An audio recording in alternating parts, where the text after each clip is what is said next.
ဒီကောင်မလေးကိုလူတိုင်းကထူးဆန်းတဲ့မိန်းကလေးလို့ထင်ကြတယ်။အကြောင်းကတော့ဒီကောင်မလေးကစားဖို့မှတွေဖြစ်ပြီးလူဘလော့စားဖို့လဲဆိုရင်မကောင်းဆိုးရတဲ့အသားကိုမှစားတဲ့သူလေးပါ။အဲ့ဒီစားဖို့မှတွေကကျွန်တော်တို့ရဲ့ NC လေးဖြစ်ပါတယ်။လမ်းစားမှာတော့ဦးလေးတယောက်ကကျွန်တော်တို့ရဲ့အစားဖို့မှလေးစီကိုရောက်လာခဲ့ပြီးစားစရာတွေကတကျင်တဲ့ပွဲဖြစ်နေပြီးဦးလေးကြီးရဲ့နေနဲ့တော့တွန်းကားကြည့်ပါတယ်။စတားရတွေကအရန်ကိုရတာရှိကြတော့ကောင်မလေးကိုချွေးချွေးနေခဲ့ကနောက်မှတည့်ရတာကအဲ့အသားကမကောင်းဆိုးရတဲ့အသားဖြစ်ပြီးဦးလေးကြီးရဲ့ရှော့သွားခဲ့ပါတယ်။အစားဖို့မှတွေကတော့ဘယ်သားမဆိုတခြားပစ္စည်းစားလို့ရတယ်လို့တွေးနေခဲ့တာ။နောက်ခါမှတော့လူချမ်းသာတွေပဲတို့ရတဲ့ပွဲကိုတွေးရမှာဖြစ်ပြီးကျွန်တော်တို့အစားဖို့မှတွေကလည်းရှိနေခဲ့ပါတယ်။ကျွန်တော်တို့အစားဖို့မှတွေဒီကိုရောက်နေတဲ့အကြောင်းရင်းကတော့အစားဖို့မှတွေအဖေကအပေါ်ရှာခိုင်းတဲ့လူပါ။ဒါပေမဲ့အကုန်လုံးကအဲ့ကောင်မလေးအကြောင်းကိုတင်းနေကြမကဲရဲကြပါဘူး။အတင်းမိဘတွေတက်လို့သာလာရပေမဲ့ကောင်မလေးကလည်းမပြောသလိုလူတိုင်းကလည်းကောင်မလေးအကြောင်းကိုပဲတီးလို့ပြောနေကြပါတယ်။ကောင်မလေးရဲ့အဲ့ကနေဝမ်းနဲ့စိတ်နဲ့ထွက်လာရင်နောက်တော့လူတွေရဲ့အော်ဒါတွေကိုကြားလိုက်ရခါအဲ့ဒါကတော့မကောင်းဆိုးဘခွေးတကောင်ကြောင်းနေတာဖြစ်ပါတယ်။ပိုးနဲ့ပွားလင်မယားတို့ချိုးလဲသွားကကောင်မလေးရဲ့အမြင်ရောက်လာခဲ့ခါကုညီပေးတာပါလေ။နောက်တော့မကောင်းဆိုးဘကြီးတဲ့ကောင်မလေးနောက်မှာရောက်နေခဲ့ပြီးကောင်မလေးရဲ့ပြေးဖို့လုပ်ပေမဲ့အဖိုးနဲ့ပွားရှိတဲ့အတွက်ကောင်မလေးရဲ့တူးဘက်ကနေပဲမြောက်ခေါ်လိုက်ပါ။မကောင်းဆိုးဘတဲ့နောက်ကလမ်းနေခဲ့ကငါကြာရှုံးတဲ့လူပြလို့စိတ်ထဲတွေးနေခဲ့က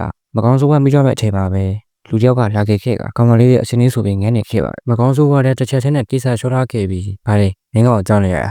ကြောက်တယ်ငင်းနေခဲ့ပြီးအဲ့လူကမဲတစ်ပါးဖြစ်ပြီးတွေးယူတွေးလို့လူတွေကတော့ခေါ်ရပါတယ်ကောင်မလေးရဲ့ထပြီးအမျက်နှုတ်ဆက်တာကတွန်းနေပြီကတော့ Gal Brainer ဘာလားငါဆိုလားပဲကျွန်တော်တို့ခွာခလို့အစားဖို့မလေးကိုပြန်ခေါ်ပါမင်းထိခိုက်တာဘာညာရှိသေးလားကောင်မလေးရဲ့အရှင်ပြေချောင်းပြန်ပြောလာခဲ့ပါတယ်နောက်တော့ကောင်မလေးကမင်းရဲ့ဘာမှတွေးပေးနေလို့အမြင်ရည်စည်းဖို့အတီးပေးလာရင်အကြောင်းကတော့ခုနကမကောင်းဆိုးရတဲ့တွေးကအစိတ်တွေရှိလို့ပါအဲ့တွေကဘာဖြစ်တဲ့ကြောင်းအသေးစိတ်ကိုရှင်းပြနေခဲ့ကခြားတဲ့ဝုတ်အကြောင်းလို့ဘာလို့လို့ရကြောင်းနဲ့ပြုံးမိသွားခဲ့ပြီးမင်းသားရဲ့အကြောင်းတော်တော်သိရပဲကောင်မလေးကသူပြောထက်မိသွားပြီလို့စိတ်ထဲမှာတွေးနေခဲ့တောင်းပန်နေခဲ့ပါတယ်ရော့စီပလင်းလေးပြလာခဲ့ကအဲ့ဒါကသူမအစိတ်မိသွားမှကြောင်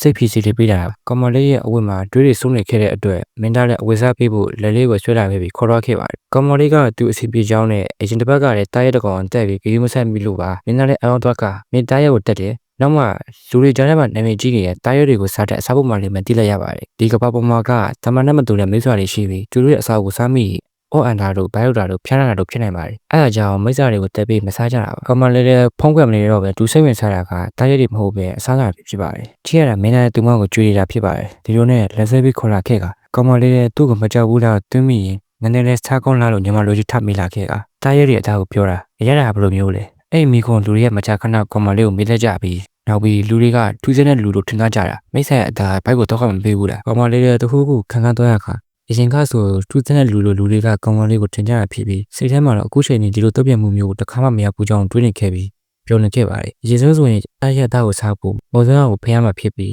းတားရဲကိုတွေးရတဲ့အခါလုပ်ဖို့လုံးနေကိုပညာရှင်းပြနေခဲ့ပြီးလက်လေးကိုကတ်တာခါ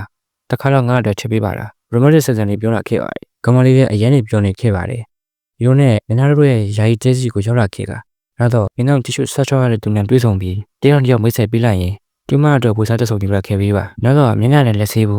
့လာခဲ့ပါကောင်မလေးလည်းအဲ့လောက်ထိမလိုပါဘူးလို့ပြောပြနေတယ်အဲ့ဒီကျွတ်လိုက်ကကောင်မလေးရဲ့ရှော့ရတော့ခဲ့ကအရင်ကတူရဲကောင်းတဲ့မိုးစိုးတွေအပြင်မှာရေချိုးတာမြည်ဘူးပြင်မဲ့ဒါမျိုးကိုခဏကြီးမရှိချောင်းတွေးနေခဲ့ပါတယ်နောက်တော့လက်တွေဆင်းနေကြရင်အစားပေါ်မှာလည်းတူလက်ဒတာဘာတွေကိုကွန်ပျူတာတင်လို့ရမလားလို့မေးလာခဲ့ကကျွမ်းကျင်သွားရင်တော့ရတာပေါ့ဒါပေမဲ့မင်းတို့တွေကဓာတ်ကိုလွတ်နိုင်မှာမဟုတ်တက်ခဲ့ကြကိုငါတော့ဝင်ထားလို့ပြောမိသွားခါရှင်းနေခဲ့ပါတော့အင်းစားရှင်တဲ့တစ်ခုခုရှိလားငါမင်းအတွက်အမဲလိုက်ပေးမယ်နောက်တော့တယောက်ဒီလိုလေးစီးပေးလာခဲ့ကမင်းတို့ SCD ကဒီလိုရမှာမဟုတ်ပါဘူးဟိုပေးတဲ့ရောက်လာခဲ့ကပွတ်တက်သွားပါတယ်ဥဆောင်လေးလည်းလဲလိုက်ပြီးတားရဲကောင်းကိုပေးလိုက်ခဲ့ကမနေ့တို့လည်းပုံမှန်ချိန်မှာဆိုရင်တားရဲကောင်းကိုပေးလိုက်ရင်တတိလစ်သွားကြမှာဒုနဲ့ကောင်မလေးရဲ့အိမ်ပဲကြီးကိုရောက်လာခဲ့ကမင်းကတီးတင်ကြောင်နေပြောလာခဲ့ပြီးနောက်တော့အသားချောင်းနဲ့ပေးလာခဲ့ကမင်းနဲ့စားကြည့်ရင်ပါစီလုံနေတဲ့ငနေကိုလည်းကျွလိုက်ခါနောက်တော့အသားကအရန်ကိုရတာရှိနေခဲ့ကဒါကတခြားတားရဲဟင်းတွေအတွက်မျောလင်းချက်တွေကိုပြစ်တင်ပေးလိုက်တယ်လို့ပြောလာခဲ့ကအစားဖို့မှလည်းဒီလိုတစ်ခါမှမချဘူးတော့အရန်ကိုပြောနေချပါတယ်အရန်ကိုပြောလို့မျက်ရည်ပါကြားလာခဲ့ကဒီလိုနဲ့တယောက်အကြိုက်နှုတ်ဆက်ဖြစ်ကြရင်ထွက်ခွာသွားကြပါတယ်